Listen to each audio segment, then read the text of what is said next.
मायालु तिमी सँगै सँगै हिँड्न मन लाग्छ त। What's up guys, good morning to you all. होइन, अब बिहान चाहिँ उठिसकेँ। अब चाहिँ म सूर्य नमस्कार गर्छु अनि फेरि चाहिँ कलेज जानको लागि चाहिँ रेडी हुन्छु। आज बुधबार 30 गते होइन, पुस 30 गते र चाहिँ आउट ड्रेसमा जान मिल्छ आज बुधबारको दिन।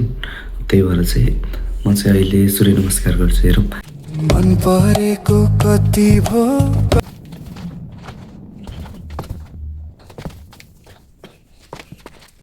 सूर्य नमस्कार गरेँ अनि भइयो। अब चाहिँ कलेज जानको लागि रेडी हुनु लाग्यो। कलेज जान्छु अनि पछितिर चाहिँ दिउँसोतिर आउँदाखेरिको चाहिँ भ्लग बनाउँछु आज है। आज म कुन बाटो आउँछु त्यो चाहिँ म बेलुकातिर हाल्नेछु है। गाइस, बिहान जाडो छ अनि फेरि चाहिँ त्यो भएर चाहिँ टोपी लाएर न्यानो भएर चाहिँ हिँडेको।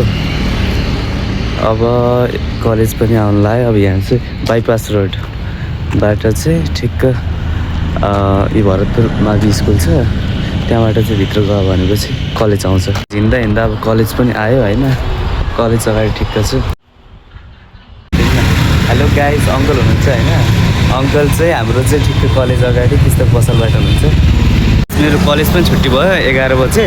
अब चाहिँ म घरतिर जानु लाग्यो। अब चाहिँ त्यो स्याउली बजारमा अघि जहाँ कलेज देखाएको थिएँ नि, अनि अङ्कललाई पनि चाहिँ मैले देखाएको थिएँ नि, त्यो चाहिँ स्याउली बजार हाकिम चोकबाट भित्रतिर स्याउली बजारको बाटोमा पर्छ, भ्याली स्टेट कलेजको नाम।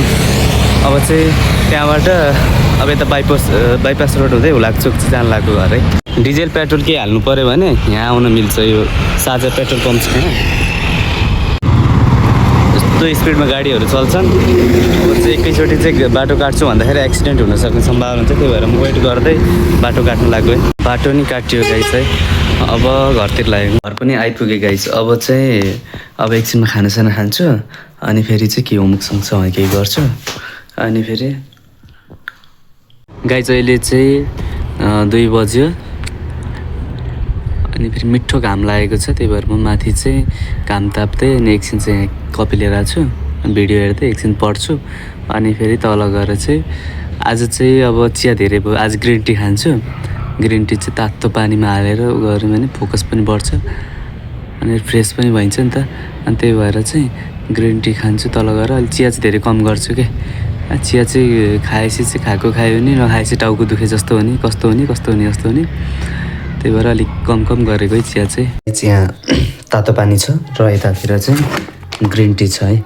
सानो यो स्पुनको चाहिँ म यति चाहिँ ग्रिन टी हालिदिन्छु। अब यसलाई चाहिँ घोल्छु। घोलिसकेपछि देख्नु पानी चाहिँ हरियो भइसक्यो।